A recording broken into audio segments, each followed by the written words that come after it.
అయితే ఇప్పుడు మన అందరి పరిస్థితి ఎలాగుంది అంటే నులివెచ్చగానే ఉంది. ఏ ఎండకి ఆ గుడికి వేస్తున్నాం మనం. అవునా? మీరు మీ మనస్సాక్షిని అడగండి. నాకు చేతులు ఎత్తక్కర్లేదు, నాకు చెప్పక్కర్లేదు.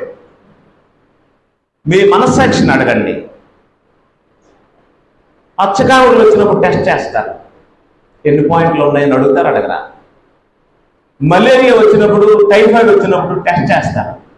ఎన్ని పాయింట్లు ఉందని అడుగుతారు, అడగరా? జ్వరం వచ్చినప్పుడు టెస్ట్ చేస్తారు. లోపల నాలుగు కింద పెడతారు, ఏంటది థర్మోమీటర్ పెడతారు. ఎన్ని పాయింట్లు ఉందో అడుగుతారు, అడగరా? అలాగే మన పరిశుద్ధత మనం చెక్ చేసుకోవాలి. ఎన్ని పాయింట్లు ఉందో, ఎంతవరకు ఉందో నీ పరిస్థితి అనేది నువ్వు ఏ రోజుకి ఆ రోజు చూసుకో. అలా కాకపోతే ఈ భక్తి, ఈ ప్రార్థనలు, ఈ ఆరాధనలు, ఈ విధి విధానాలన్నీ వేస్ట్ అయ్యాయి. కాబట్టి నేను చెప్పే విషయాలు మనస్ఫూర్తిగా వినండి. మీకే చెప్తున్నాను, మనస్ఫూర్తిగా వినండి.